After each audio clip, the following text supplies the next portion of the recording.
Olá pessoal, tudo bem? Estou trazendo aqui esse material com algumas dicas para ver se resolve e esclarece as dúvidas de vocês, né? Esclarecem as dúvidas. Então, primeira coisa importante, vamos rever o roteiro. O roteiro está bem detalhado. Eu acreditava que ele era suficiente para vocês seguirem esse passo a passo, assim como o passo a passo de construção do gráfico. Mas de qualquer maneira, vamos lá. Primeira coisa, a matriz BCG, ou seja, o gráfico resultante, vai refletir somente bolhas das categorias de produto da Volkswagen.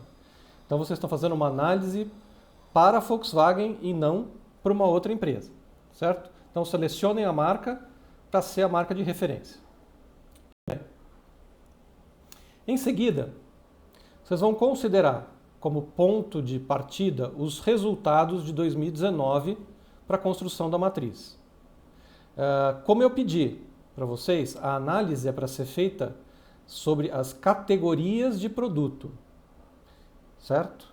Então, vamos agora dar uma olhadinha, né, nessas categorias que são veículos de entrada, hatch pequenos, hatch médios, sedãs pequenos, sedãs compactos, sedãs médios e sedãs grandes. Então, nós estamos falando de categorias de produto e não de cada modelo que faz parte da categoria. Então, vamos olhar, né? Primeira coisa, olhando para o relatório de 2019, vão para a página 11 deste relatório, vocês vão encontrar as categorias de automóveis. Tá ali, facinho. E vamos para a coluna 2019, acumulados, dados acumulados. Muito bem. Vamos construir então uma tabela da Volkswagen e dos demais concorrentes. Eu vou usar como exemplo os veículos, nesse momento só os veículos de entrada. Então a gente está vendo aqui a categoria veículos de entrada. É possível perceber que a Renault tem só um modelo, a Volkswagen tem 3 modelos, o Gol, Up e Fusca, que devem ser somados. A Fiat tem 3 modelos, Mobi, Uno e Palio, que também devem ser somados. A Toyota tem só o Etios e a Chery tem só esse QQ. Então, construindo uma tabela, primeira linha é para os títulos, categoria, Volkswagen e as marcas.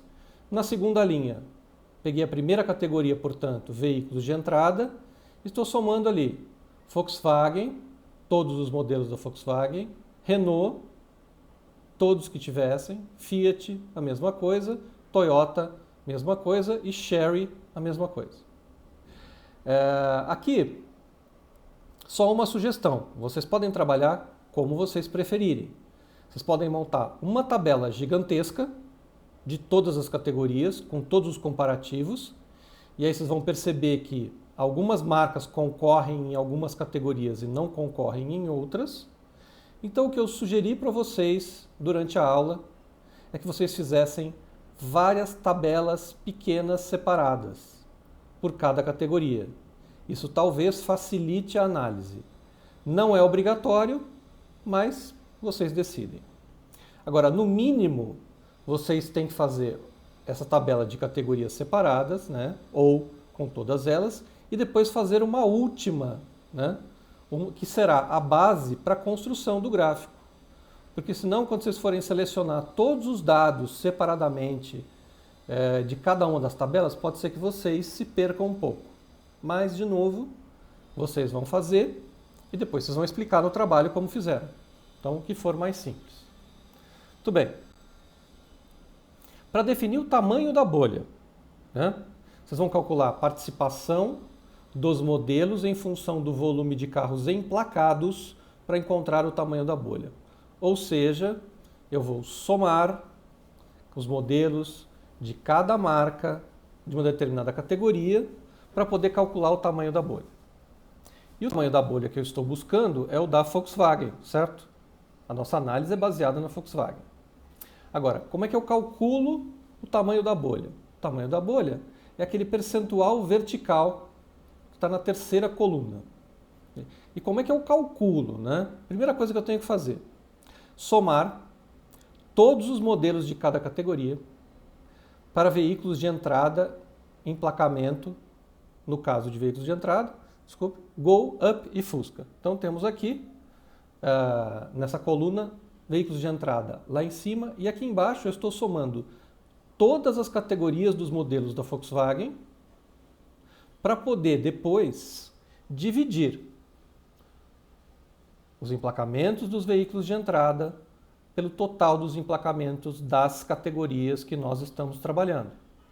Então, isso vai indicar que veículos de entrada representam 31,64% dos emplacamentos da Volkswagen, só da Volkswagen.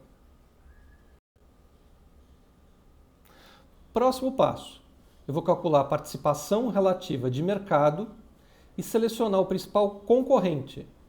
E como eu havia dito para vocês, vocês não vão se apoiar somente no volume de carros emplacados, mas também nas características das empresas. Para isso, vocês vão ter que fazer pesquisa, pode ser no site das companhias, pode ser em veículos especializados em automóvel, Jornal do Carro, por exemplo, Revista Quatro Rodas, que seja, para definir quem são os principais concorrentes. Então, quando eu faço isso, eu estou preocupado com um conceito chamado Grupo Estratégico de Competição. E o que é isso?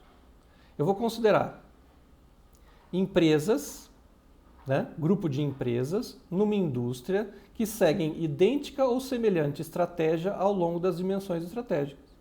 Ou constituído por empresas que podem competir pela mesma clientela de formas diversas. Numa indústria idealizada, um grupo estratégico deverá servir um nicho de procura, diferentes grupos estratégicos competem de forma dissimilar. Então, o que eu estou querendo dizer aqui? Que, a partir de características como estratégia competitiva, posicionamento, público-alvo, portfólio de produto, a partir desses conceitos, qual empresa eu vou escolher para ser aquela que será a minha principal concorrente e com quem eu vou comparar e vou calcular a participação relativa de mercado. E o que é participação relativa de mercado? Participação relativa de mercado é o quanto eu tenho de resultado dividido pelo resultado do concorrente. Então nós vamos fazer aqui, na nossa tabela, eu incluí mais uma coluna ao lado de cada uma das marcas que nós tínhamos construído. Então eu tenho lá a categoria veículos de entrada, Volkswagen emplacou 94.700, quase 94.800 unidades. A participação vertical, que é o tamanho da bolha, 31,64. Tem o total da Renault. E como é que eu vou calcular a participação relativa de mercado em relação à Renault? Eu vou dividir o volume de emplacamento da Volkswagen pelo volume de emplacamento do concorrente. Então eu tenho que fazer isso 1 a 1 para calcular. Então, neste caso, a gente chega à conclusão que a participação relativa de mercado da Volkswagen em relação à Renault é de 1,1, ou seja, ela é 1,1 vezes maior que este concorrente, se eu escolher esse concorrente. Então, estou mostrando como faz e vocês estendem e fazem para o restante das marcas. Então, este é o raciocínio. Muito bem. Taxa de crescimento, que é o passo 7. Aqui nós temos que calcular pensar em duas questões importantes. Primeiro, a taxa de crescimento, a taxa média de crescimento de mercado, que é aquele ponto que vai dividir os quadrantes entre aqueles que crescem acima ou crescem abaixo da taxa de mercado. Então, acima vão ficar lá estrela e ponto de interrogação, embaixo vão ficar pets e vaca leiteira, na matriz. E como é que eu calculo este valor? Eu vou identificar o total de emplacamentos de 2019 das categorias que nós estamos analisando, então o total de todas de 2019, menos o total de todas de 2018, e vou dividir pelos emplacamentos de 2018. Ou seja, é um delta percentual, é uma variação de 2018 em relação a 2019. Então essa é a taxa média de crescimento. Mas eu também preciso de um outro número, que é aquele número que eu vou utilizar para posicionar a minha bolha em relação ao eixo Y. Então é a taxa de crescimento de cada categoria da Volkswagen.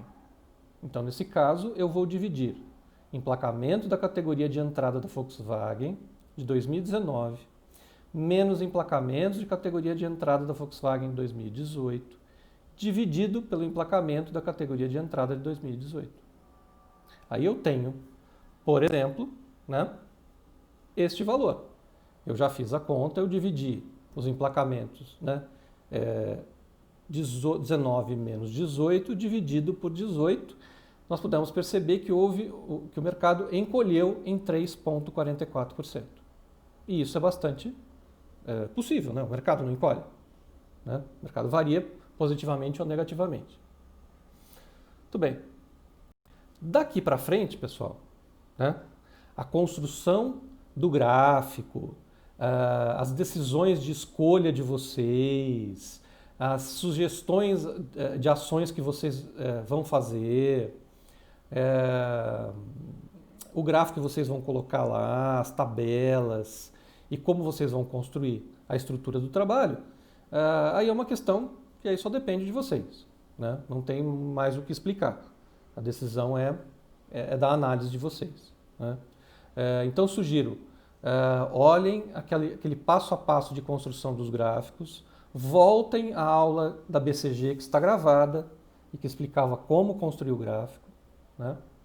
E agora só depende de vocês, tá bom? Espero que tenha ajudado. Bom trabalho a todos. E uma última informação. A próxima aula, que será nesta terça-feira, às 7h40, ela será dedicada somente às dúvidas da prova substitutiva, ok?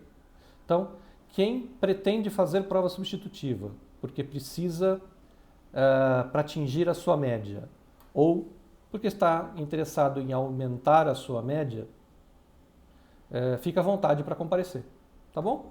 A aula ela não deve se estender muito, mas 7h40 em pontos estaremos lá, tá bom? E a ideia não é, a gente não vai mais tratar do trabalho da BCG, certo? Então tá bom. Um abraço a todos e cuidem-se. Nos vemos durante a semana. Até mais.